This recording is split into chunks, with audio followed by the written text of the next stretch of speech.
ஐம்பெரும் உலக சாதனை வெற்றி விழாவிற்கு வருகை தந்துள்ள சான்றோர் பெருமக்களே, ஆன்றோர் பெருமக்களே, நிர்வாகத்தினரே, ஆசிரியர்களே மற்றும் அலுவலர்களே, இவற்றிற்கெல்லாம் மேலாக எனது அருமை மாணவ கண்மணிகளே, உங்கள் அனைவருக்கும் எனது அன்பு கலந்த வணக்கம். இன்று நமது கல்லூரியே கொண்டாட்ட கோலாகலத்தில் இருக்கிறது. சான்றிதழ்கள் குவிகின்றன. சிறந்த கல்வி நிறுவனம் என்ற பெயர் வாங்கி தந்திருக்கிறீர்கள். சிறந்த சாதனையாளர்களாக உருவாகி இருக்கிறீர்கள்.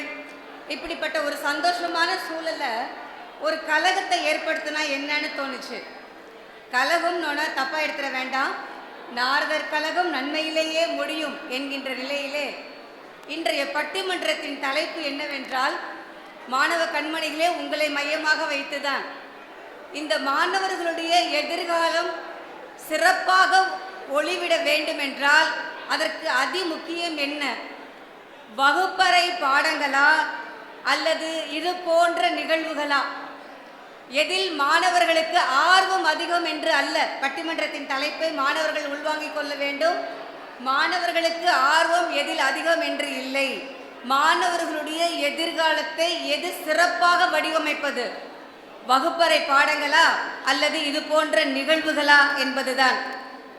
ஒரு பக்கம் பார்த்தால் காலையில் கல்லூரியில் நுழைந்து விட்டால் அட்டெண்டன்ஸ் எடுத்து கரும்பலகையில் சாக்பீஸ் வைத்து எழுதி தேய பாடம் எடுக்கக்கூடிய வகுப்பறை பாடங்களே என்று சொல்லக்கூடிய ஒரு மூவர் இந்த அருகே அமர்ந்திருக்கிறார்கள்.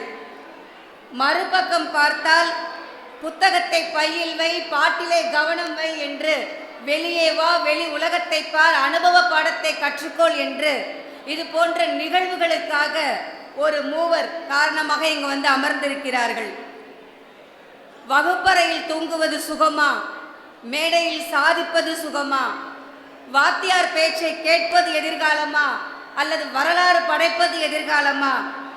நிர்வாகத்தை பொறுத்தவரை ரிசல்ட் முக்கியம், மாணவர்களை பொறுத்தவரை ரெக்கார்டு முக்கியம். இந்த ரிசல்ட்டுக்கும் ரெக்கார்டுக்கும் மத்தியில் முதல்வர் படும் பாடு இருக்கே, அதை சொல்றதுக்காக தான் இந்த பட்டிமன்றமே. இந்த இருவருக்கும் இடையே ஒரு நடுவராக உங்களிடையே நான் இருக்கின்றேன். இந்த விவாதம் எதையும் குறைத்து மதிப்பிடுவதற்கு அல்ல, வகுப்பறை பாடங்களை குறைவாகவோ நிகழ்வுகளை குறைவாகவோ சொல்வதற்காக அல்ல என்பதை மனதில் உள்வாங்கிக் கொள்ளுங்கள். முதலில் வகுப்பறை மாணவர்களே, வகுப்பறையில் நடத்தக்கூடிய பாடங்களே மாணவர்களை உருவாக்கிறது என்கின்ற அணியின் தலைவி நம் கல்லூரியின் டானி தலைவி, தமிழ்துறை தலைவர் முனைவர் ராதாலட்சுமி அவர்கள். அவரை தொடர்ந்து இந்த அணிக்கு வலிமை சேர்ப்பதற்காக 2 கணக்கு வாத்திகள், கணக்கு பண்றதுல சிறப்பாக இருக்கக்கூடிய 2 கணக்கு வாத்தியார்களுமே இந்த பக்கம் வந்துட்டார்கள். காரணம் என்னன்னா, அந்த கணக்கு வாத்தியார்கள் எப்போதுமே அந்த பிளாக் போர்ட், சாக்பீஸ் அதோடையே பேசிட்டு இருக்கிறதுனால எங்களுக்கு வகுப்பறை தான் முக்கியம் அப்படின்னு சொல்லி இங்க வந்திருக்கிறாங்க. இந்த மூவரும் எதிரி அணி இல்லாமல் எதிர் அணியினராக நினைத்து இங்கே அற்புதமாக பாடங்கள் மட்டுமல்ல மாணவர்களை செதுக்குவது நாங்கள் இருக்கின்றோம். இது போன்ற நிகழ்வுகள் மாணவர்களை செதுக்குகின்றன. இதோ பாருங்கள், அனைவருடைய கையிலும் சான்றிதழ் உற்சாகமாக இருக்கின்றன என்று பேசுவதற்காக மூவர். அதில் அணி தலைவர் யார் என்றால் லக்ஷ்மி ஜுவல்லரி ஓனர் மாதிரி உட்கார்ந்திருக்காரு. கணினி பயன்பாட்டியல் துறை உதவி பேராசிரியர் அமைதி சக்திவேல் என்பவர். பேச்சில் தான் அமைதி இருக்கும், ஆனால் செயலில் ஆக்ரோஷம் தான் இருக்கும் என்று எண்ணுகிறேன். அடுத்ததாக அவரை தொடர்ந்து பேசக்கூடியவர் நம்மை தானி தலைவியுடைய தோழியாக இருந்தாலும் கூட உண்மையின் பக்கம் நான் இருக்கின்றேன் என்று எதிரணியிலே அமர்ந்திருக்கக்கூடிய மொழி பற்றாளர் ஆங்கில மொழி துறையின் தலைவர் முனைவர் இந்துமதி அவர்கள் இருக்கிறார்கள். பிறக்கும் பொழுதே அவங்களுக்கு தெரிஞ்சிருச்சு இவங்க சரியான உஷார் பார்ட்டின்னு, அதனால பேரே உஷான்னு வச்சுட்டாங்க அவங்களுக்கு. அப்படிப்பட்ட உஷா அவர்கள் இந்த அணிக்கு வலு சேர்ப்பதற்காக இறுதி பேச்சாளராக இருக்கிறார்கள். இந்த 6 பேருமே வகுப்பறையில் பேசி நீங்க கேட்டிருப்பீங்க. இன்னைக்கு மேடையில பேசுறத நீங்க கேட்க போறீங்க. உங்களுக்காக இவர்கள் மேடையிலே பேசுகிறார்கள். வகுப்பறை பாடங்கள் முக்கியமா, இது போன்ற நிகழ்வுகள் முக்கியமா என்று இப்பொழுது நேராக பட்டிமன்றத்திற்குள் செல்வோம். நான் உங்கள் அணி நம்ம எப்போங்க தனியாக வந்தோம் அப்படின்ற மாதிரி நான் எப்போதுமே மாணவர்கள் பக்கம் இருந்து மாணவர்களுடைய எதிர்காலத்திற்காக பேசக்கூடிய நடுவராக இங்கே அமர்கிறேன். உங்கள் அனைவருடைய கரகோஷத்திற்கு மத்தியிலே இப்பொழுது முதல் பேச்சாளராக வகுப்பறை பாடங்களே மாணவர்களை வலிமை சேர்க்கும், அவர்களுடைய எதிர்காலத்தை உருவாக்கும் என்று பேசுவதற்கு தமிழ்துறை தலைவி முனைவர் ராதாலட்சுமி அவர்களை அன்புடன் அழைக்கின்றேன்.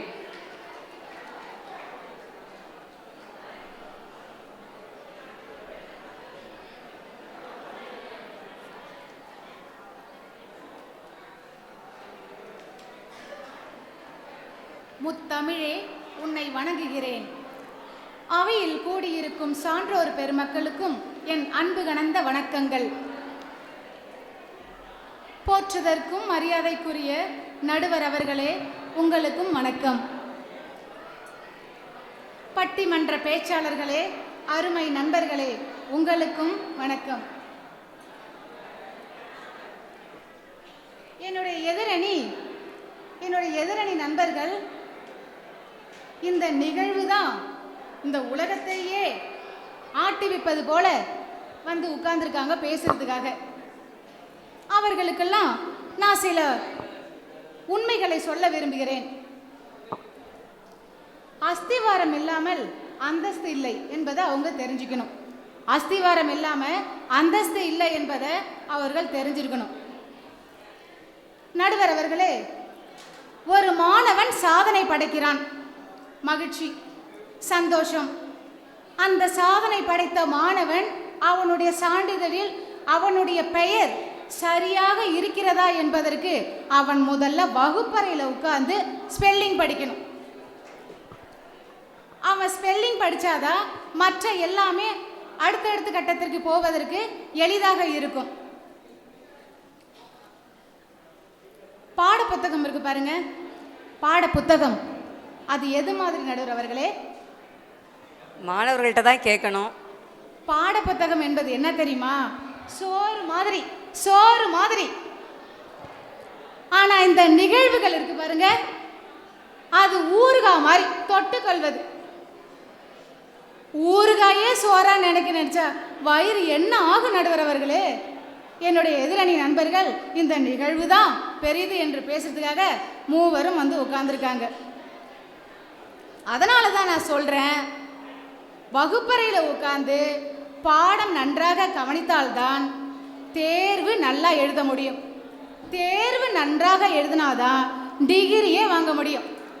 அப்படி டிகிரி வாங்கினாதான் உங்களுக்கு வேலை கிடைக்கும்.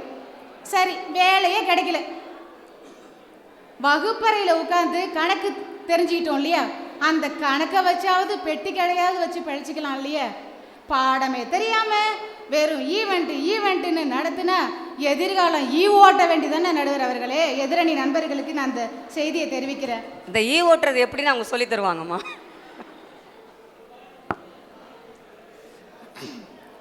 ஒழுக்கம் வளரக்கூடிய கருவறை என்ன தெரியுமா?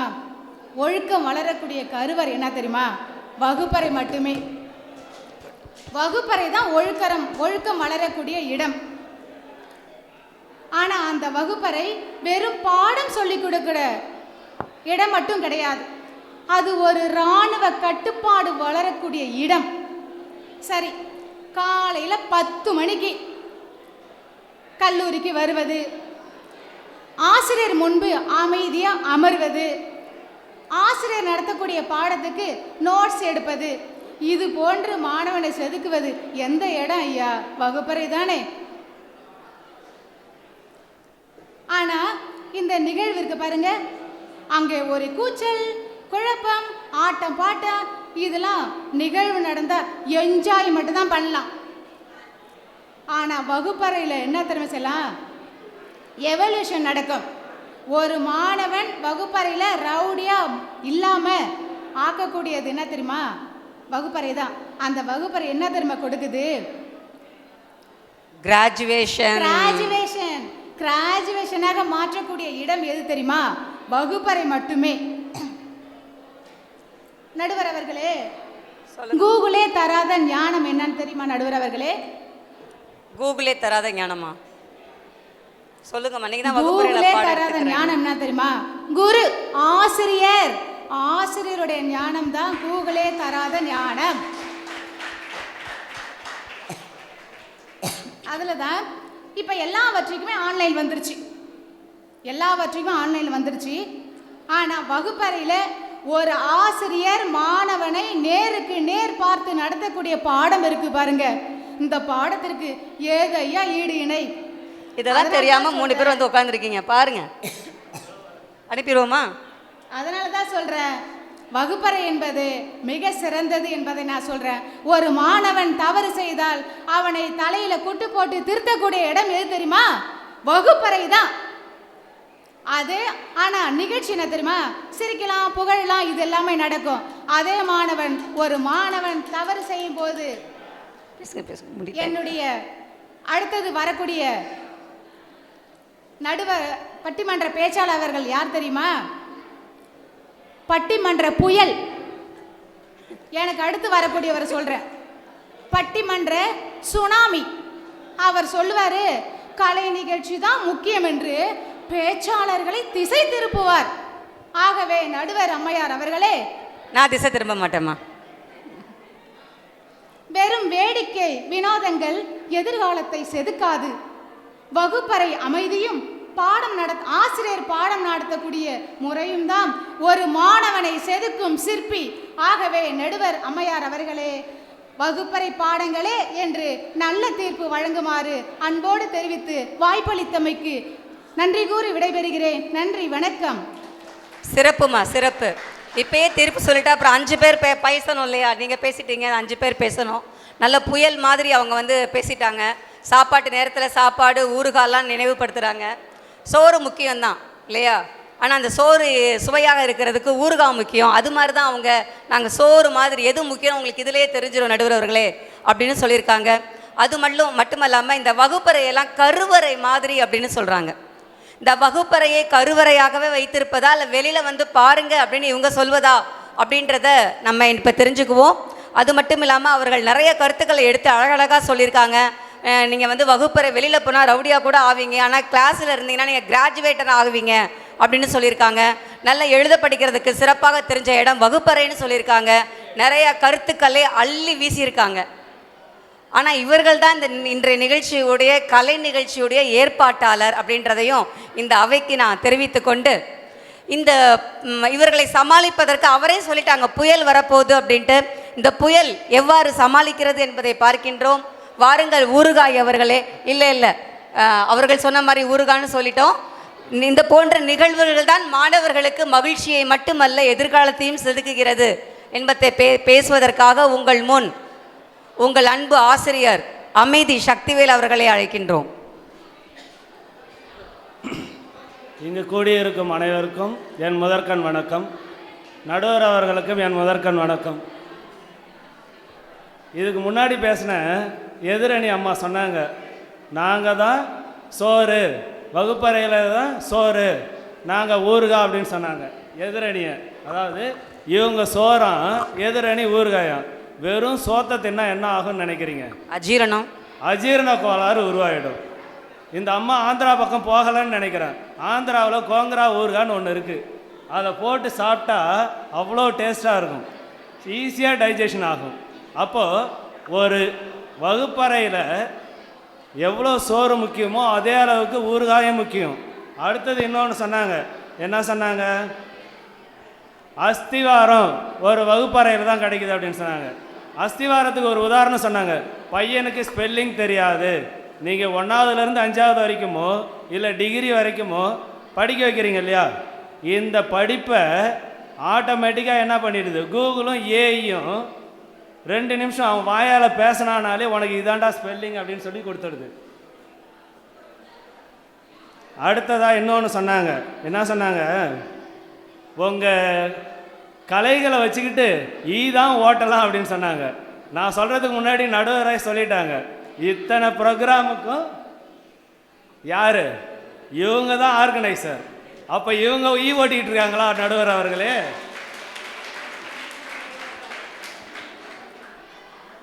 அடுத்தது இன்னொன்று சொன்னாங்க, நாங்கள் கிளாஸில் நடத்துகிறோன்னு என்ன நடத்துகிறீங்க? பையனை உள்ளே உட்கார வைக்கிறீங்க, பொழுது வரைக்கும் சொல்லிக்கிட்டே இருக்கீங்க. அது என்ன தவளை மாதிரி தெரியுமா இருக்குது? கிணத்து தவளை மாதிரி இருக்குது. எப்படி இருக்குது? கிணத்து தவளை மாதிரி ஒரே கிணத்துக்குள்ளார கிடக்குது. அந்த பையனை தூக்கி வெளியில் போட்டு கடலில் தூக்கி போடுங்க, அவனா என்ன பண்ணுவான்? நீச்சல் அடித்து வெளியில் வருவான். அருமை அருமை. இது எதுக்காக சொல்கிறேன் அப்படின்னா, ஒரு பையனை வெறும் படிப்பு படிப்பு படிப்புன்னு வச்சுருந்தீங்கன்னா அவன் மண்டை பூரா என்ன இருக்கும்? ஐயோ படிக்க சொல்கிறாங்க, ஐயோ படிக்க சொல்கிறாங்க அப்படிங்கிற மாதிரி தான் இருக்கும். அவனை தூக்கி வெளியில் கிடாசினீங்கன்னா அவனாக போவான், 4 இடத்துல அடிபடுவான். அடிபட்டு அந்த கடலில் நீந்தி, அதாவது உலகம்ங்கிறது ஒரு பெரிய கடல், இந்த கடலில் நீந்தி அவனாக மேலே வரும்போது என்னவாகும்? ஒரு பெரிய அறிவை அவன் வாங்கிக்கிட்டு வருவான். இப்போ நான் இதில் கேட்குறது என்னென்னா, உங்களோட சாய்ஸ்க்கே விட்டுறேன். நீங்கள் காகித அறிவு முக்கியம்னு நினைக்கிறீங்களா, அனுபவ அறிவு முக்கியம்னு நினைக்கிறீங்களா? எதிரணியில் பேசின அம்மா சொன்னாங்க, காகித அறிவு போதும், எல்லாத்தையும் சமாளிச்சிடலாம், நாங்கள் இராணுவ கட்டுப்பாட்டோட பசங்களை வளர்க்குறோம், உங்களுக்கு அந்த கிராஜுவேஷன் சர்டிஃபிகேட் இருந்தால் எல்லாமே கிடைச்சிடும் அப்படின்னு சொன்னாங்க. ஒரே ஒரு கேள்வி கேட்குறேன், இந்த அம்மா சர்டிஃபிகேட்டை மட்டும் வச்சுக்கிட்டு, ஐயா எனக்கு பேசவே தெரியாது, எனக்கு பேசவே தெரியாது, நான் பாடமே நடத்த மாட்டேன், ஆனால் எனக்கு வேலை கொடுங்கன்னு கேட்டால் ஏதாவது நிறுவனம் வேலை கொடுத்துருமா? அவங்க தான் வகுப்பறை பாடம் முக்கியங்கிறாங்களே, பாடம் நடத்துவேன்னு தான் சொல்கிறாங்க. இது போன்ற நிகழ்ச்சிகள் தான் தேவையில்லைங்கிறாங்க. நான் கேட்குறது என்னன்னா, ஒரு 10 பேருக்கு முன்னாடி பேச தெரிஞ்சால் தானே வகுப்பறை பாடமே நடத்த முடியும். நீங்கள் வகுப்பறை பாடம் 50 பேருக்கு முன்னாடி தான் நடத்துகிறாங்க. குரூப் டிஸ்கஷன் அப்படிங்கிறது என்னது? வெளி உலகத்தில் இருக்கிற நிகழ்வுகளை சொல்ல வேண்டியது விஷயம் தானே. இல்லைங்க, வகுப்பறையில் ஒரு 40 பேத்துக்கு முன்னாடி நடத்துறது தான் இங்கே ஒரு 400 பேத்துக்கு முன்னாடி பேச போகிறாங்க. இப்போ நடுவர் கேட்டாங்க இல்லையா, 40 பேருக்கு முன்னாடி நடத்துகிற விஷயங்கள் ஒரு 400 பேருக்கு முன்னாடி நடத்த முடியுமா நடத்த முடியாதான்னு கேட்டாங்க. தமிழ் அம்மா, சாரிம்மா, ராதா அம்மா என்ன பண்ணுவாங்க, எல்லா ஈவெண்ட்டையும் ஆர்கனைஸ் பண்ணுறாங்க இல்லையா, ஆர்கனைஸ் பண்ணிவிட்டு நான் பாடம் தான் நடத்துவேன், நான் பாடம் தான் நடத்துவேன் அப்படின்னு போய் நின்னா இது என்ன லாஜிக்னே எனக்கு புரியல. அடுத்தது இன்னொன்று சொன்னாங்க, நாங்கள் இராணுவ கட்டுப்பாட்டோட கிளாஸ் ரூமாக வச்சுருக்கோம் அப்படின்னு சொன்னாங்க. நீங்கள் இராணுவ கட்டுப்பாட்டோடு வச்சுருக்கிறதுனுடைய விளைவு என்ன தெரியுமா? ஆசிரியர்களை பார்த்த உடனே பையன் ஐயோ வந்துட்டாங்க. இதே ராதாமாவை பார்த்து சொல்லியிருக்கலாம், வாய்ப்பு இருக்குது. அவனை ஒரு அசைன்மெண்ட் எழுதுறானா எழுத மாட்டான், ஒரு படிடானா படிக்க மாட்டான். இதெல்லாம் வேற காலேஜ் பசங்க தானே. நம்ம காலேஜ் பசங்க எல்லாருமே ரொம்ப தங்கம். அசைன்மெண்ட் எழுதி காட்டி கொடுத்துருவான், எக்ஸாம் நல்லபடியாக எழுதுவான், எந்த விதமான பிரச்சனைகளுக்கும் ஆளாக்க மாட்டான். நம்ம பசங்க ரொம்ப தங்கமான பசங்க. அதாவது இந்த மாதிரி பசங்களை சிங்கிளாக விட்டு ஒரு ஈவெண்ட்டை நடத்துகிறா, இல்லை ஒரு ஈவெண்ட்டில் கலந்துக்கடா அப்படின்னு சொன்னால் அந்த பையன் என்ன பண்ணுவான்? ரொம்ப நல்லாவே பண்ணுவான். அதுக்கு உதாரணம் நம்ம காலேஜில் நடந்த நிகழ்வு. 133 பேர். நாங்கள் ஒரு வார்த்தை கூட சொல்லலை, தம்பி இது மாதிரி ஈவெண்ட் இருக்குது, 133 பேர் கலந்துக்கணும். சிங்கிளாக வந்தால் சிங்கம் மாதிரி நின்றுட்டு அவன் மட்டும் போயிட்டே இருந்தான். இப்போ உங்கள் வகுப்பறை பாடத்தில் இது நடத்த முடியுமா? சிங்கமா வந்தாங்களா? சிங்கிளாக வந்து நின்று சிங்கம் மாதிரி அந்த செயல்பாட்டை செஞ்சு முடிச்சுட்டு போனான். 133 சிங்கங்கள் அங்கே நின்று அங்கே நிற்க வச்சோம். அவனா வந்து நின்னான். நாங்கள் இராணுவ கட்டுப்பாடுலாம் கிடையாது, ஒரு தம்பி இது மாதிரி செய்யடான்னு சொன்னோம். வகுப்பறையில் அவங்கெல்லாம் எப்படி இருந்தாங்க? சிங்கங்களா இல்லையா? வகுப்பறையில் தான் அவன் கிணத்து தவளையாக இருந்தானே. இது நடுவரம்மா. அடுத்தது ஆசிரியர் மாணவர் உறவு. இந்த அம்மா சொன்னாங்க, நாங்கள் என்ன சொன்னாலும் பையன் கேட்டுப்பான் அப்படின்னு. பையன் கிளாஸ்க்குள்ளே இருக்கும்போது எதையுமே கேட்க மாட்டான். நம்ம காலேஜ் பசங்க இல்லை, வெளி காலேஜ் பசங்க தான். அதானே பார்த்தேன். சரிங்களா? வெளி காலேஜ் பசங்க தான், எதையும் கேட்க மாட்டான். அவனை வெளியில் கிரவுண்டில் விட்டுட்டு இதை செய்ய அதை செய்யன்னு சொன்னால் ஆட்டோமேட்டிக்காக என்ன பண்ணுவான்? அவன் எல்லாத்தையுமே செய்வான். அது நம்ம காலேஜ் பசங்க. நம்ம காலேஜ் பசங்க கிரவுண்டில் விட்டு இதை செய்டான்னு சொன்னால் ஒரு தடவை சொல்லிட்டா போதும் அவன் செஞ்சுருவான். அடுத்தது மதிப்பெண் அட்டை. வாய்ப்புக்கு நன்றி. இல்லை, இறுதி கருத்தை சொல்லிட்டு வந்துடுங்க. இறுதி கருத்து அதாவது மதிப்பெண் அட்டையை பற்றி சொன்னாங்க இல்லையா, நான் ஃபஸ்ட்லேயே ஒரு சின்னதாக டச் பண்ணேன். எனக்கே ஒரு அனுபவம் இருந்துச்சு. நான் ஒரு இடத்துக்கு இன்டர்வியூக்கு போகும்பொழுது என்னோடய சர்டிஃபிகேட் எல்லாம் கொண்டு போய் கொடுத்தேன். ஓகே தம்பி, உன் சர்டிஃபிகேட்லாம் ஓரம் கட்டி வை, நீ ஒரு குரூப் டிஸ்கஷனில் 10 பேருக்கு முன்னாடி நீ என்னென்ன ஈவெண்ட் பண்ணியிருக்க, உன்னால் என்ன மேனேஜ் பண்ண முடியும், உனக்கு தனித்துவமான தன்மை என்ன அப்படின்னு கேட்டாங்க. எனக்கு ஒன்றுமே தெரியாது அப்படின்னு நான் சொன்னேன். அப்போ என்ன பண்ணிட்டாங்க, ஓகே எனஃப் அப்படின்னு சொல்லிட்டாங்க. இப்போ மாணவர்கள் தெரிஞ்சிக்க வேண்டிய விஷயம் என்னன்னா, வெறும் சோறை மட்டும் தின்னீங்கன்னா உன்னால் என்ன பண்ண முடியாது, டைஜஷன் பண்ண முடியாது. அதுக்கு தேவை ஊறுகாயும். வெளி உலக நிகழ்வுகள், அதாவது எல்லா ஈவெண்ட்லேயும் எல்லாரும் கலந்துக்குங்க. எல்லா ஈவெண்ட்லேயும் கலந்துக்கிட்டு நல்ல சக்ஸஸ்ஃபுல்லாக வாங்க. அதாவது பசங்களை புத்தக புழுக்களாக மாற்றாதீங்க அப்படின்னு தான் நான் எதிரணியை பார்த்து கேட்குறேன். புத்தக புழுவாக மாற்றாதீங்க, அவனை வந்து வெளி உலக போய் பாருங்க, சிறகுகளை விரித்து பாருங்க அப்படின்னு சொல்லி நீங்கள் சொல்லுங்கள். வாய்ப்புக்கு நன்றி. நன்றி நன்றி. மணிமணியாக பேசுகிறவங்க மட்டும் இல்லை, நம்மளுடைய ஆசிரியர்கள் மணிக்கணக்கில் பார்த்தும் பேச வேண்டும் என்பதை தெரிவித்துக் கொள்கின்றோம். சிறப்பாக சொன்னார் இல்லையா? அவர் சொன்ன மாதிரியே அமைதி புயல் வந்து இங்கே ஆக்ரோஷமாக தான் சில விஷயங்கள் எடுத்து சொல்லியிருக்காங்க. அஜீரண கோளாறு ஏற்படுறதுக்கு காரணமாக இருப்பாங்க. இந்த ஊறுகாலாம் சாப்பிட்றன்னு ஊறுகாய்க்கு ஒரு விளம்பரம் வேறு, தனியாக எதுவும் கைவிட்டு வாங்கிட்டாரான்னு தெரில, ஊறுகாய்க்கு ஒரு விளம்பரப்படுத்திட்டார். அந்த ஊறுகாய் விஷயத்துக்கு அப்புறமா வருவோம். அடுத்தது ஒரு அற்புதமான விஷயம் சொன்னாங்க. கிணத்து தவளை மாதிரி வகுப்பறைக்குள்ளாரையே மாணவர்களை வைத்திருக்கக்கூடாது, நல்லா அவங்க நீந்த கற்றுக்கணுன்னா நீளம் என்ன அகலம் என்னன்னு தெரிகிற மாதிரி கடலில் இருக்கணும் அப்படின்னு அற்புதமான ஒரு விஷயம் சொன்னார். ஆனால் எனக்கு ஒரு சின்ன சந்தேகம் என்னென்னா, கடலில் நீந்தினாலும் கூட, நீச்சல் தெரிந்திருந்தாலும் கூட கரை தெரியணும்ல. எந்த பக்கம் கரை இருக்குன்னு தெரிஞ்சாதானே அந்த கரையை நோக்கி போக முடியும். அதுக்கு தான் கேம்பஸ் ரொம்ப முக்கியம்.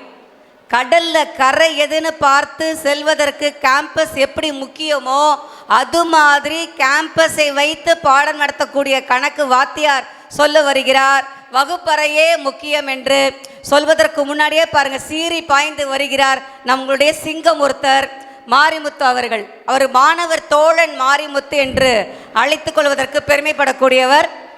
வாருங்கள், உங்கள் கருத்தை தாருங்கள்.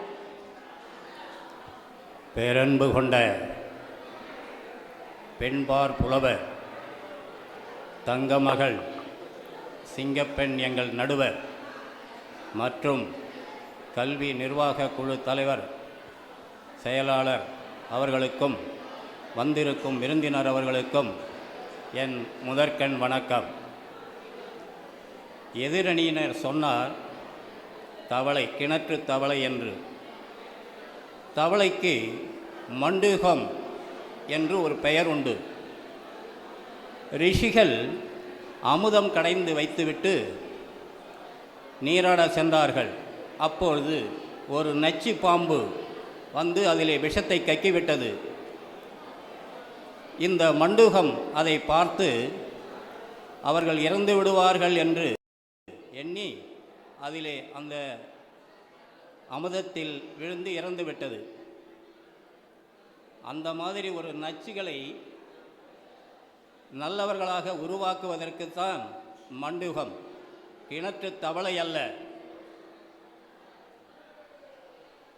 5 வயதில் விரல்களை எண்ணினேன், 10 வயதில் எண்களை எண்ணினேன், 15 வயதில் மதிப்பெண்களை எண்ணினேன், 20 வயதில் வினாத்தாளை எண்ணினேன், 25 வயதில் சம்பளத்தை எண்ணினேன், 30 வயதில் என் நண்பர்களை எண்ணினேன், 35 வயது வாரிசுகளை எண்ணினேன், 40 வயது கடன்களை எண்ணினேன், 45 வயது நோய்களை எண்ணினேன், 50 வயது சொந்தங்களை எண்ணினேன், 55 வயது மாத்திரைகளை எண்ணினேன், 60 வயது பேர குழந்தைகளை எண்ணினேன்.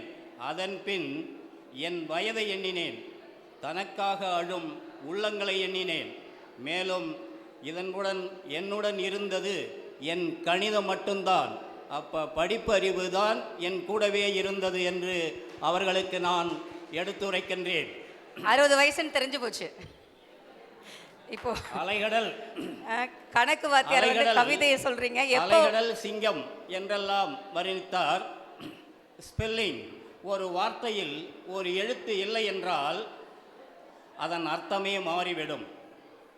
அதனால் உலக சாதனை நமக்கு தேவைதான், ஒரு நிகழ்வுகள் நமக்கு தேவைதான். ஆனால் அதையே டெய்லி எடுத்துக்கொள்ளக்கூடாது. ஒரு காகிதத்தில் சாதனைகளை எழுதி கொண்டு வந்து காமித்தால் அது வகுப்பறை அறிவுக்கு வரும். சிங்கம் என்று சொன்னதுக்கு சிங்கம் காட்டுக்கு தான் ராஜா. ஆனால் அந்த சிங்கத்தை ஒரு மேடையில் ஏற்றும் பொழுது அதற்கு பல வித்தைகளை கற்றுக் கொடுப்பது வாத்தியார்தான். திறமைக்கு தீனி போடுவது வகுப்பறை மட்டுமே என்று சொல்லிக் கொள்ளுகின்றேன். மேலும் கொண்டாட்டம், இந்த கொண்டாட்டம் நிரந்தரம் அல்ல, கல்விதான் நிரந்தரம் என்று அவர்களுக்கு சொல்லிக் கொள்ளுகின்றேன். ஒரு நிகழ்வு என்பது ஒரு திருவிழா. நம்ம ஊரில் ஆடல் பாடல் நிகழ்ச்சி வைப்பார்கள். அது ஒரு 3 மணி நேரம் நமக்கு அருமையாக இருக்கும். ஆனால் மறுநாள் காலை வாழ்க்கை போராட்டத்திற்கு வரும்பொழுது பாடப்புத்தகத்தின் அறிவுதான் தேவை என்று சொல்லிக் கொள்ளுகின்றேன். ஒரு மாணவன் 57 வினாடிகளில் ஒரு உறுதிமொழி எடுத்தது ஒரு நிகழ்வு. அதே மாணவன் நம்ம மாணவர்கள் எடுத்தது அதே மாணவன் 3 மணி நேரம் பரீட்சை எழுதி அமைதியாக உட்கார்ந்து எழுதுவதுதான் வகுப்பறைக்கு மிகவும் சிறந்ததாகும். நிகழ்வு என்பது ஒரு உற்சாகத்தை மட்டும்தான் கொடுக்கும். ஆனால் வகுப்பறை மட்டும் என்பது உறுதியை கொடுக்கும் என்று சொல்லிக் கொள்ளுகின்றேன். மேலும் நம்ம நிர்வாகம் இக்கல்லூரியை கட்டியது எதற்காக? சாதனைகளை வாங்கி குவிப்பதற்கா? இல்லை. சமுதாயத்தில் ஒரு பட்டதாரி அறிஞர்கள் விஞ்ஞானிகளை உருவாக்குவதற்குத்தானே தழிய சாதனைகளை அடுக்கிக் கொள்வதற்காக அல்ல என்று கூறிக்கொள்ளுகின்றேன். ஒரு டாக்டர் அறுவை சிகிச்சை செய்ய தேவைப்படுவது புத்தக அறிவு. அதுவே ஒரு விமான ஓட்டிக்கு தேவைப்படுவது இயற்பியல் விதிகள். பாடப்புத்தகத்தை கையில் எடுத்தவர்களுக்கு கத்தியை கொடுத்தால் அது கொலையாகும். ஆனால் படித்தவர் கையில் கத்தியை கொடுத்தால் அது சிகிச்சை. டாக்டருக்கு சிகிச்சை தேவை. வெறும் கரகோஷங்கள் வாழ்க்கைக்கு உதவாது. எந்த ஒரு சாதனையும் மின்னல் போன்றது. ஆனால் வகுப்பறை பாடம்தான் சூரிய சந்திரனை போலது என்று கூறிக்கொள்ளுகின்றேன். மின்னலில் வழி தேட முடியாது.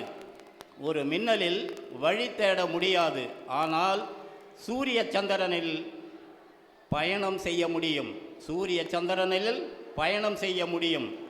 எனவே வகுப்பறை பாடங்களே சிறந்தது என்று நல்ல தீர்ப்பை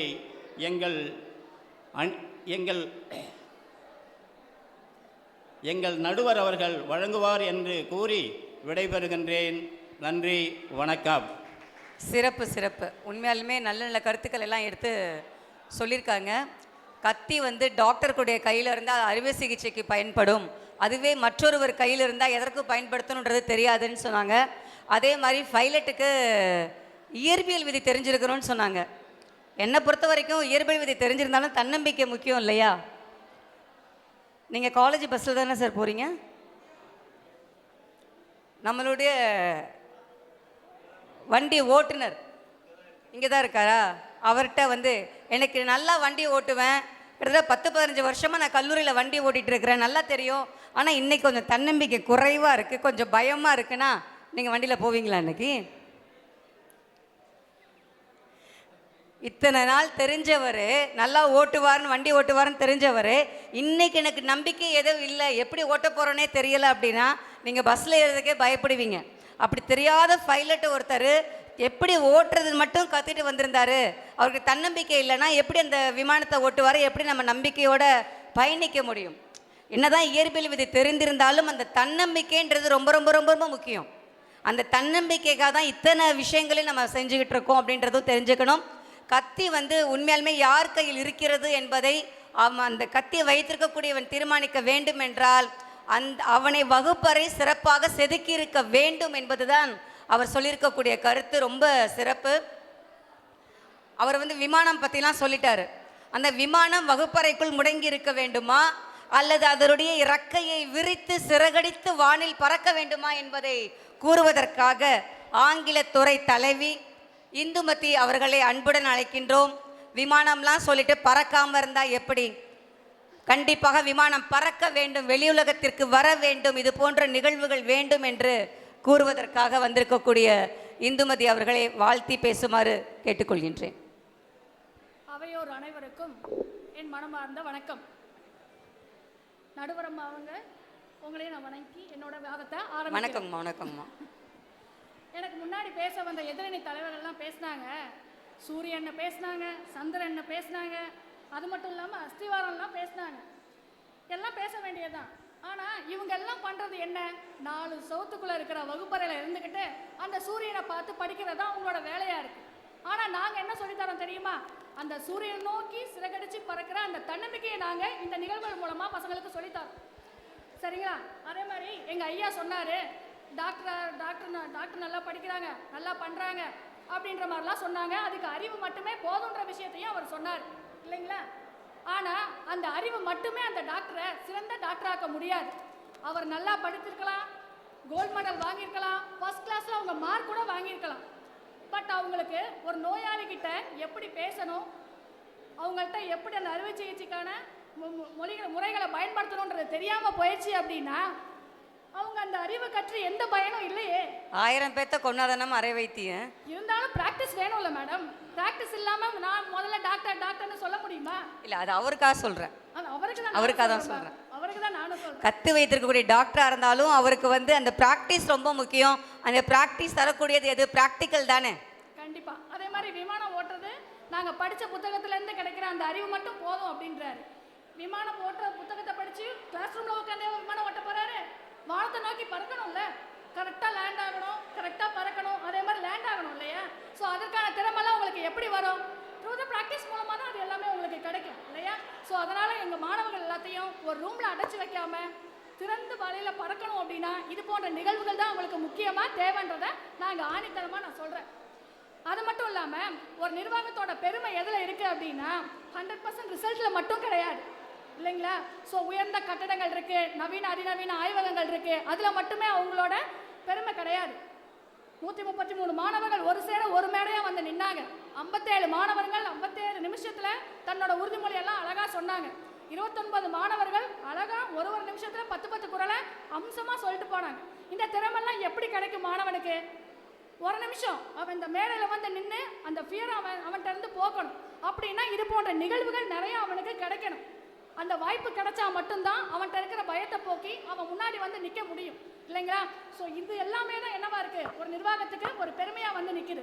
கோடி ரூபாய் கொட்டி செலவு பண்ணாலும் இது போன்ற நிகழ்வுகளில் கிடைக்கிற பெருமை அவங்களுக்கு கிடைக்குமா? வாய்ப்பே இல்லைங்களா? அது மட்டும் இல்லாமல் மாணவர்கள்ட்ட நான் ஒன்று மட்டும் நான் கேட்டுக்கிறேன். 3 வருஷம் காலேஜ் வரான், படிக்கிறான். டிகிரி மட்டுமா அவனோட வாழ்க்கை? இல்லை. ஒரு டிகிரி முடிச்சதுக்கு அப்புறமா இந்த வாழ்க்கையை விட்டுட்டு அவன் வேற ஒரு உலகத்துக்கு உள்ளே போகிறான் இல்லைங்களா? அவன் வெறும் நல்லவனா மட்டும் 4 சவத்துக்குள்ளே வச்சு அவனை படிக்கிறதா மட்டும் செயல்படுத்தினா அது நல்லா இருக்குமா? இல்லை. நாளைக்கு வெளி உலகத்தை போய் அவன் எதிர்கொள்ளணும் இல்லைங்களா? ஸோ அதுக்கு அவன் நல்லவனாக இருந்தால் மட்டும் போதாரு, பெரிய வல்லனாவும் அவன் மாறணும் இல்லைங்களா? கடைசியாக ஒரு தனித்திறன் என்பது பொழுதுபோக்கு அல்ல. ஐயா சொன்னார் இந்த நிகழ்ச்சிகள் எல்லாமே பொழுதுபோக்கு அப்படின்ட்டுன்னு. கிடையவே கிடையாது. அவனோட தனித்திறமையை வளர்க்குற ஒரு பயிற்சி கூடமாகவும் பயிற்சி பற்றையாகவும் தான் இங்கே இருக்கின்றத ஆணித்தனமாக சொல்லி எனக்கு வாய்ப்பு அனைவருக்கும் நன்றி சொல்லி விடைபெறுகிறேன். நன்றி, வணக்கம். அஸ்திவாரம் இல்லாமல் கட்டடம் கிடையாது அப்படின்றத அற்புதமாக சொல்லியிருக்காங்க. இவங்க அஸ்திவாரத்தை பற்றி மட்டுமே பேசுகிறாங்க எதிரணியினர். ஆனால் அஸ்திவாரத்திற்கு மேலே இருக்கக்கூடியது அந்த கட்டிடம் தான். அந்த கட்டிடத்தை பற்றி அவங்க பேசலன்றதை அற்புதமாக எடுத்து சொல்கிறாங்க. அதே மாதிரி இந்த மாதிரியான நிகழ்ச்சிகளில் இன்றைக்கி 29 பசங்க அதே மாதிரி தான். அவங்க சொன்னது உண்மைதான். கிளாஸில் ஒரு வகுப்பு எடுத்துகிட்டு ஒரு கேள்வி கேட்டால் யாருமா சொல்கிறீங்கன்னா எல்லாம் அமைதியாக இருக்காங்க. எந்திரிச்சு சொல்வதற்கு இன்னும் கொஞ்சம் தைரியம் தேவைப்படுது. ஆனால் அவங்கெல்லாம் இங்கே வந்து மேடையில் ஏறி மைக்கை பிடித்து பேசும் பொழுது அவங்களுக்கு தன்னம்பிக்கை, அந்த அச்ச உணர்வெல்லாம் போகுதுன்றது நிதர்சனமான உண்மையை நம்ம நேரடியாக பார்த்தோம். 30ஆம் தேதி அதற்கான சாட்சியை நம்ம பார்த்தோம். அந்த சாட்சிக்கான விளைவை இன்னைக்கு சான்றிதழாக நம்ம பார்க்கிறோம். அது ரொம்ப முக்கியமான கருத்து. அழகாக அந்த மொழிக்கே உரிய நளினமாக எடுத்து சொல்லியிருக்காங்க இந்துமதி. ரொம்ப சிறப்பான விஷயம். அஸ்திவாரம் வேணும்னு இவங்க சொல்கிறாங்க, பறக்க சிறகு வேணும்னு இவங்க சொல்கிறாங்க. இப்போ வந்து ஒரு இறுதி கட்டத்திற்கு வந்திருக்கிறோம். இங்கே வந்து இறுதி அணி பேச்சாளராக ஸ்வீட் சுரேஷ்குமார் இருக்கார். ஏன்னா அவர் எப்பொழுதுமே ஸ்வீட் சுரேஷ் என்று அழைத்து கொள்ள விருப்பப்படுவார். அவர் என்ன சொல்லுவார் என்று பார்ப்போம். வகுப்பறைன்னு சொல்லி மாணவர்கிட்ட ஸ்வீட்டுன்னு பேர் வாங்குறாரா இல்லை நிகழ்ச்சின்னு சொல்லி ஸ்வீட்டுன்னு பேர் வாங்குறாரான்னு பார்ப்போம். வாங்க. அனைவருக்கும் வணக்கம். வணக்கம். மேடம் சொன்னாங்க சோறு போடுறாங்கன்னு, அவர் சொன்னார் ஊறுகாய் தரான்னு. ஆனால் குழம்பு யாரை ஊற்றுறதுன்னு யாருமே சொல்லலையா? அது நடுவர் போடுவாங்க. இது போன்ற நிகழ்ச்சியை நடத்தும் போது எல்லாரும் கை தட்டுறீங்க. அதை பார்க்கும்போது எங்களுக்கும் சந்தோஷமாக தான் இருக்குது. ஆனால் இந்த கைத்தட்டல் மட்டும் கை நிறைய சம்பளத்தை கொடுத்துருமா? அதை பற்றி தான் இப்போ நம்ம பேச போகிறோம். மேடம் சொன்னாங்க, இது மேடங்கிறது ஒரு நிமிடம், பாடங்கிறது வாழ்நாள். மேடம் சொன்னாங்க எங்கள் பையன்லாம் ஹீரோ நிகழ்ச்சி பண்ணுறாங்க போகிறாங்கன்னு. ஹீரோங்கிறது ஒரு நிமிஷம் தாங்க. ஆனால் அந்த மேடையை விட்டு அவன் இறங்கின பிறகு நாளைக்கு ஒரு இன்டர்வியூ போகும்போது அந்த இன்டர்வியூ இருக்கிற அதிகாரி நீ நிகழ்ச்சி எப்படி பண்ண போன வந்தனுன்னு கேட்க போகிறதில்ல, உன் சப்ஜெக்ட்லேருந்து தான் கேள்வி கேட்பாங்க. உன் சப்ஜெக்ட் எந்த அளவுக்கு தெரியுதுன்னு பொறுத்து தான் நாளைக்கு உனக்கு வேலை கிடைக்கிறதும் கிடைக்காததும்.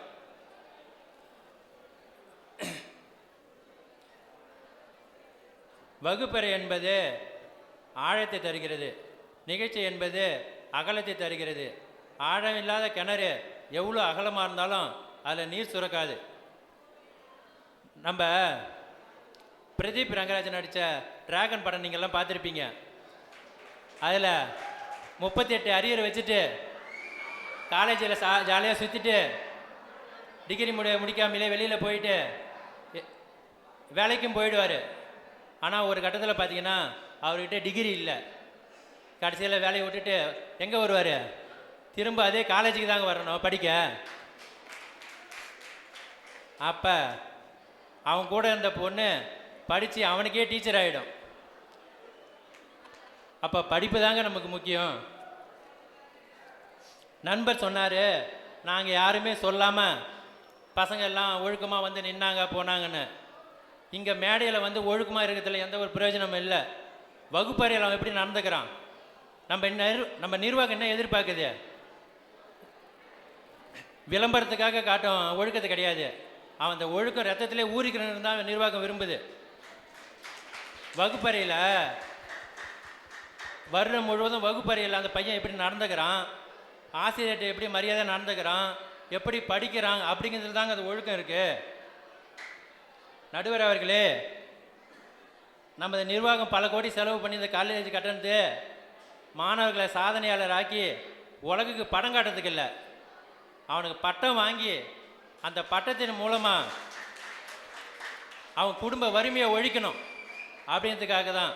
சூரிய வம்சம் படத்தில் சரத்குமார் ஒரு டைலாக் சொல்லுவார், உளி விழும்போது வலின்னு நினைக்கிற எந்த கல்லும் சிலையாகாது, ஏறு விழும்போது கஷ்டம் நினைக்கிற எந்த நிலமை விளைஞ்சு நிற்காது. அது மாதிரி இன்றைக்கி நாங்கள் வகுப்பறையில் சொல்லும் போது எல்லாமே கஷ்டமாக தான் இருக்கும்.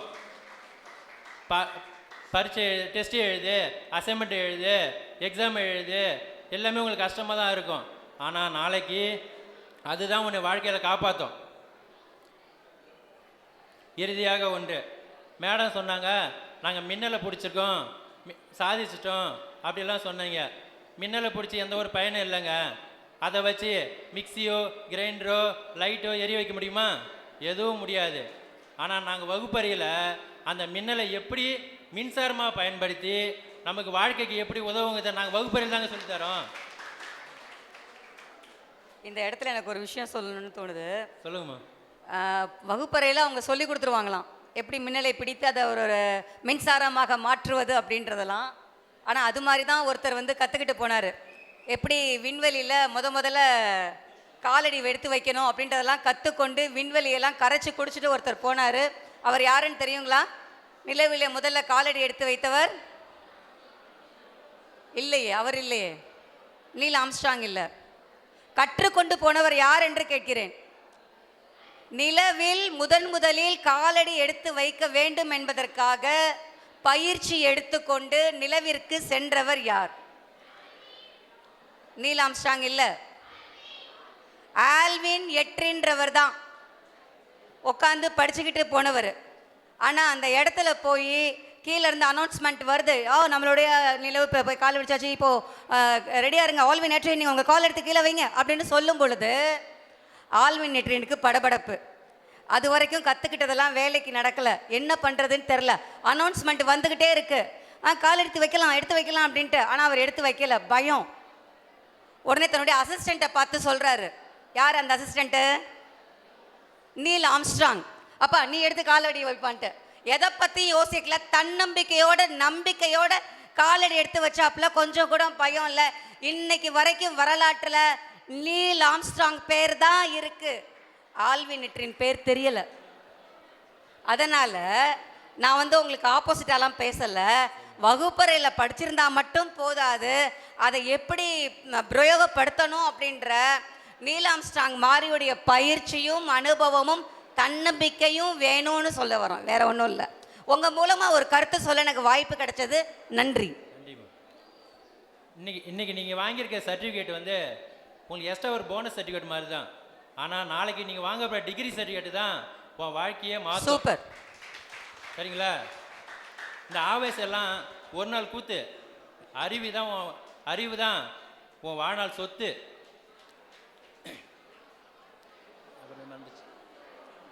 நன்றி. சிறப்பாக பேசினாரு. நமக்கும் நிறைய கருத்துக்களை எடுத்து கொடுத்தாரு. எப்போதுமே ஒரு பேச்சாளருடைய ஒரு சிறப்பு என்ன தெரியுமா? அவர் பேச்சை கேட்க வைக்கிறது மட்டும் கிடையாது, அவர் பேசும்பொழுது நமக்குள்ளார சில கருத்துக்கள் தோணணும், நமக்குள்ளார சில விஷயங்கள் வரணும். அது மாதிரி அவர் பேசும்பொழுது எனக்கு வந்த விஷயம் தான் இந்த நீல் ஆம்ஸ்ட்ராங் விஷயம். ரொம்ப மிக்க சிறப்பு. அற்புதமாக கணக்கு வாத்தியார், இங்கே மொழி வாத்தியார் போல விஷயங்களை எடுத்து சொல்லியிருக்காரு. மின்னலெல்லாம் பிடிச்சி இது பண்ண வேணான்ட்டு அப்படியே டிஸ்சார்ஜ் பண்ணி விட்டுட்டாங்க ஆப்போசிட்டர். நம்ம என்ன சாதாரண ஆளா? உஷார் பார்ட்டி இல்லை, நம்ம எப்படியுமே எவ்வளோ கரெக்டாக இருப்போம். அதை இங்கே சொல்வதற்காக வருகிறார் உஷார் பார்ட்டியான வணிகவியல் துறை தலைவி உஷா அவர்கள். மதிப்பிற்கும் மரியாதைக்கும் உரிய நடுவர் அவர்களே, அறிவு செல்வம் மிக்க என் சக பட்டிமன்ற நண்பர்களே, உங்கள் அனைவருக்கும் வணக்கம். வணக்கம்மா.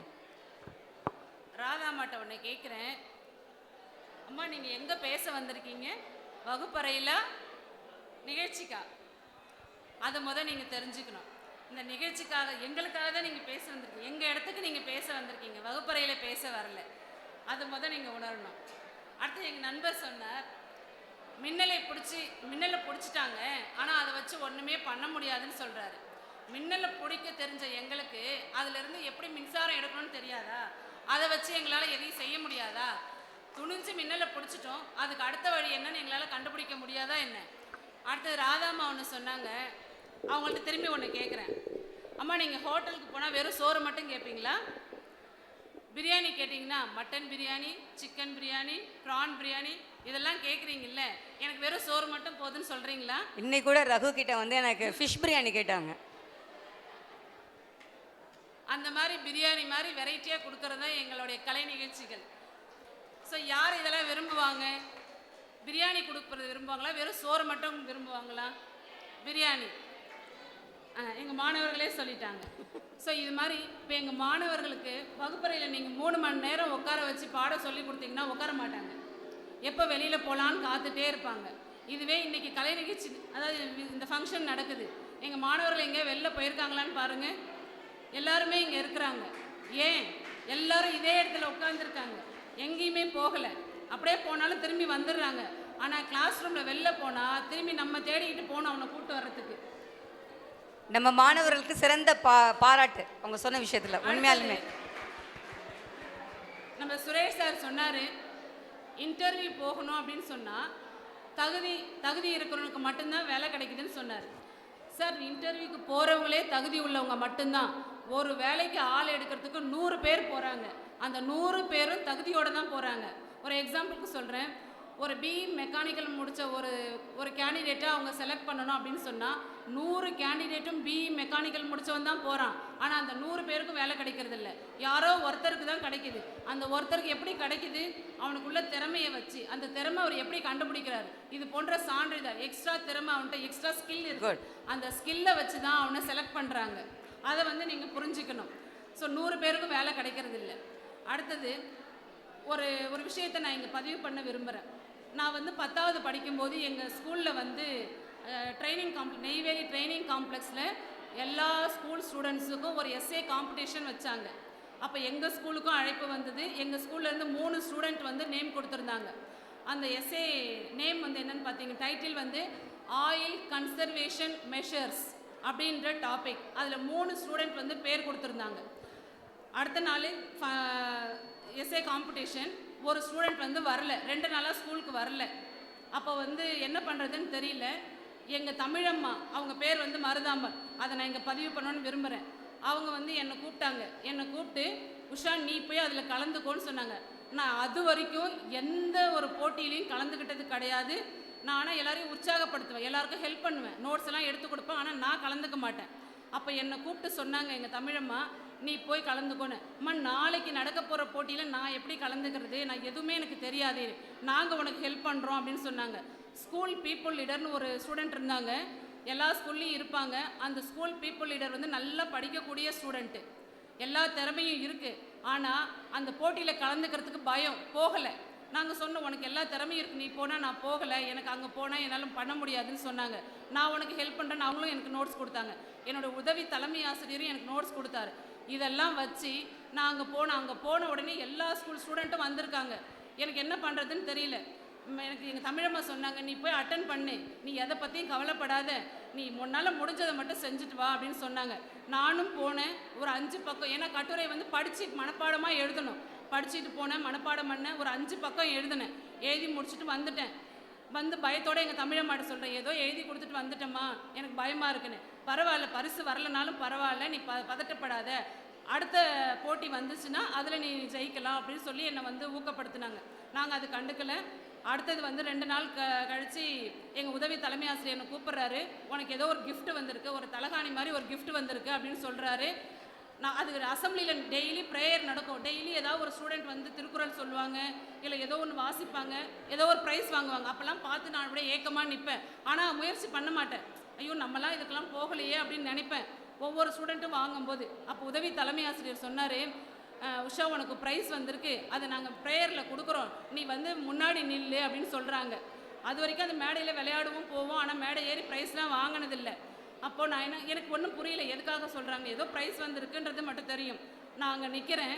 எப்பயுமே வரிசையில் வந்து ஏதோ ஒரு நடுவில் ஒரு பரிசு வாங்கிட்டீங்க, பயத்தோட இருந்த உங்களுக்கு பரிசு கிடைச்சிருச்சு, விஷயம் அவ்வளவுதான் இல்லையா? முன்னாடி கூப்பிட்டு நிற்க வச்சாங்க. முன்னாடி நின்று என் பேரை அனௌன்ஸ் பண்ணுறாங்க. ஃபஸ்ட் ப்ரைஸ் வாங்கியிருக்கேன்னு சொல்லி எனக்கு வந்து அனௌன்ஸ்மெண்ட் வருது. எனக்கு சர்டிஃபிகேட்டும். அந்த ப்ரைஸ் வந்து என்னன்னு கேட்டிங்கன்னா, அப்போல்லாம் டிக்ஷனரி வந்து, இப்போல்லாம் வந்து எல்லாமே கூகுள் அது இதுன்னு சர்ச் பண்ணுறோம். அப்போ டிக்ஷனரி தான் வந்து எல்லாமே நம்ம தேடுவோம்.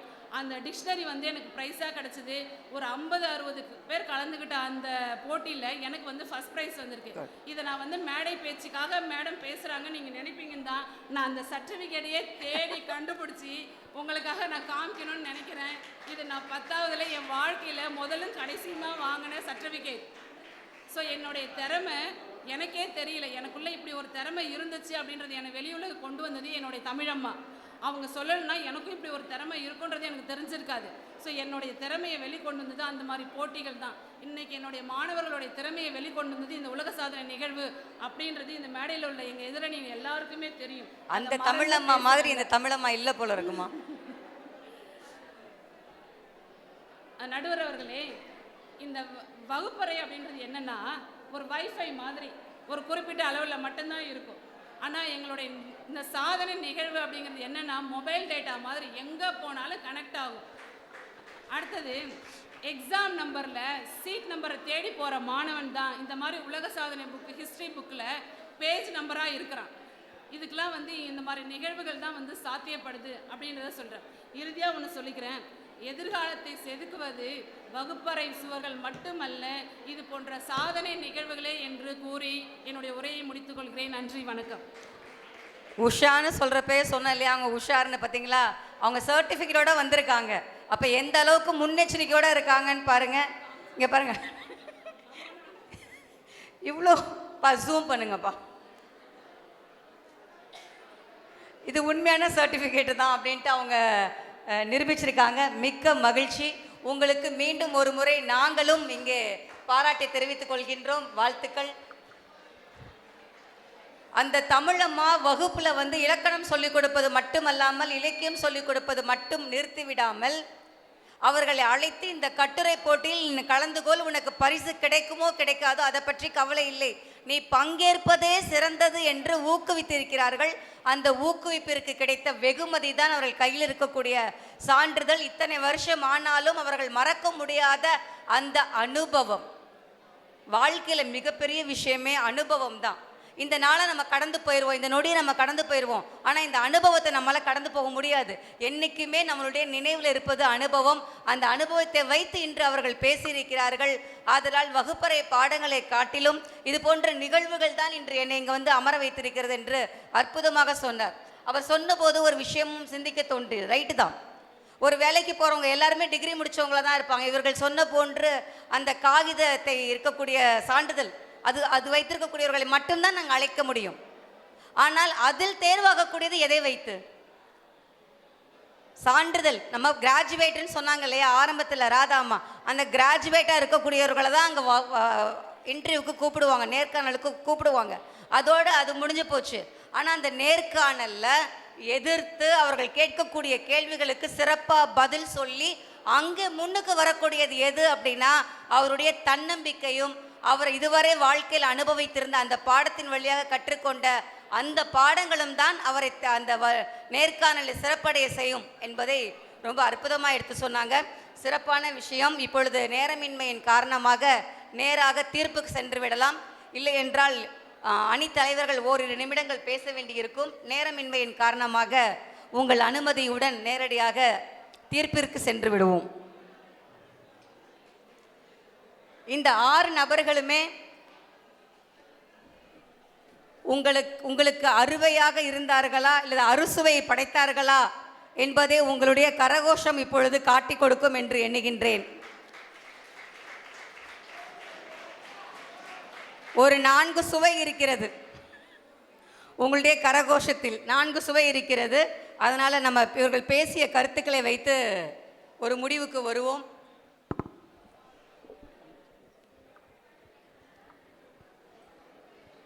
ஒரு வகுப்பறையில் கருவறை அப்படின்னு சொன்னாங்க. அது நிதர்சனமான உண்மை.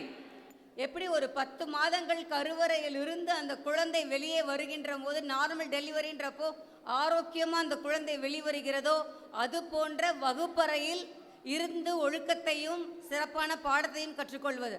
சுரேஷ்குமார் வந்து ரொம்ப சிறப்பாக சொன்னார். நாங்கள் வகுப்பறையில் கொடுத்துருக்கக்கூடிய பயிற்சியின் மூலமாகத்தான் அந்த பசங்க மேடையில் அமைதியாக வந்து நின்னாங்க அப்படின்னு சொன்னார். நாங்கள் இங்கே வகுப்பறையிலே போதிய ஒழுக்கத்தை கற்றுக் கொடுத்திருக்கிறோம் எங்கள் மாணவர்களுக்கு. அதனால தான் அவர்கள் வந்து உங்களுக்கு மைதானத்திற்கு வரும்பொழுதும் அவர்கள் சிறந்தவர்களாக இருக்கிறார்கள் என்று. ஆனால் அவங்க சொன்னப்போ சொன்னாங்க அசைன்மெண்ட்டுனா எங்கள் பசங்க எப்படி எழுத்துருவாங்க. ஆனால் உண்மையாலுமே அன்றைக்கி பார்த்தோம் இல்லைங்களா, நானும் திருவள்ளுவரும் அப்படின்றப்போ எனக்கு அந்த வீடியோ பார்க்குறப்ப தான் தோணுச்சு, இப்போ பசங்கள்லாம் சூப்பர்வைசிங்கே இல்லாமல் எவ்வளோ அமைதியாக எழுதுகிறாங்க. பின் ட்ராப் சைலன்ஸ். செமஸ்டர் எக்ஸாமில் கூட நான் வந்து ஸ்குவாடாக வரும்பொழுது ஒரு சின்ன சின்ன சத்தம் இருந்தது. ஆனால் அன்னைக்கு நான் நானும் திருவள்ளுவரும் எழுதுகிறப்போ பார்க்குறப்போ அவ்வளோ பின் ட்ராப் சைலன்ஸ் வீடியோவில் பார்த்தா கூட தெரியுது. இந்த வீடியோன்றப்போ நம்ம சுரேஷ்குமார் பேசின இன்னொரு செய்தி, அவர் பாருங்களேன், வகுப்பறை தான் முக்கியம், படக்காட்சி காட்டலை, எங்களுடைய நிர்வாகம் பயோஸ்கோப் காட்டலைன்னு சொல்லிட்டு டிராகன் படம் பார்த்துருக்காரு, சூரிய வம்சமா அந்த படம் பார்த்துருக்காரு, நண்பன் பார்க்கல போல இருக்கு. நண்பன் தானே, ஆட்டம் பாட்டம் கொண்டாட்டம்ட்டு ஒரு பையன் இருப்பான், பெயர் என்ன, பாரிவேந்தன், மறந்துட்டேன், பாரிவேந்தன். ஆட்டம் பாட்டம் கொண்டாட்டம் தான் இருக்கும். அந்த பிரின்சிபல் கூப்பிட்டு சொல்லுவாங்க, இங்கே பாரு உன்னுடைய நண்பன் ஆட்டம் பாட்டம் கொண்டாட்டத்தோடு இருக்கான், அவனோட சேர்ந்து நீங்கள் கெட்டு போகாதீங்க, படிப்பு ரொம்ப முக்கியம், ரேஸ் ரேஸ் ரேஸ்ன்னு சொல்லுவாங்க, நீங்கள் பார்த்துருப்பீங்க. அப்போது இந்த படிப்பு மட்டுமே முக்கியம் அல்ல, படிப்பிற்கு இருக்கக்கூடிய எக்ஸ்ட்ரா கரிக்குலர் ஆக்டிவிட்டீஸ் ரொம்ப ரொம்ப முக்கியம்டா அப்படின்னு சொன்ன அந்த பாரிவேந்தன் தான் கடைசியில் கொசஸ்கி பசப்புகளாக வந்தார் நின்னார். இந்த படம் பார்க்கலன்னு நினைக்கிறேன். இது போன்ற படங்களும் மாணவர்களுக்கு ஒரு எழுச்சி ஊட்டக்கூடியதாக இருக்கும். ஆக மொத்தம் படத்தில் வந்து விஷயம் கிடையாது, அந்த படத்தை நாம் எப்படி பார்க்கிறோம், நாம் எப்படி அணுகுகிறோம் என்கின்ற விதத்தில் தான் படம் சிறப்படைகிறதே தவிர அந்த மாணவனுடைய வாழ்க்கை சிறப்படைகிறதே தவிர அந்த படத்தை எடுத்த டைரக்டர் நடிகர்கள்லாம் விட்டு தள்ளுங்க. நான் ஆசைப்படக்கூடியது என்னுடைய மாணவர்களுக்கு அப்படிதான். நீங்கள் படம் பார்க்கக்கூடாதுன்னு சொல்ல மாட்டேன். இந்த நடிகரோட படத்தை பாருங்கள், இந்த நடிகரோட படத்தை பார்க்கக்கூடாதுன்னு நான் சொல்ல மாட்டேன். இந்த மொழி பாருங்கள், அந்த மொழி பாருங்கன்னு சொல்ல மாட்டேன். நீங்கள் படத்தை பாருங்கள். ஆனால் அந்த படத்திலிருந்து நீங்கள் உங்கள் வாழ்க்கைக்கு என்ன எடுத்துக்கொள்கிறீர்கள், அந்த சாராம்சம் மட்டும்தான் நமக்கு தேவை. நீங்கள் எப்படி அதை அணுகுகிறீர்கள் என்பதுதான் முக்கியமே தவிர அந்த படத்தில் வரக்கூடியது மட்டுமல்ல. ஏன்னா இன்றைக்கி நம்ம மாணவர்களுக்கு படம் தான் ரொம்ப பிடிக்குன்றதுக்காக தான் நம்ம அன்று நடத்த 5 சாதனை நிகழ்வுகளையுமே ஒரு படக்காட்சியாக நம்ம கொடுத்தோம்.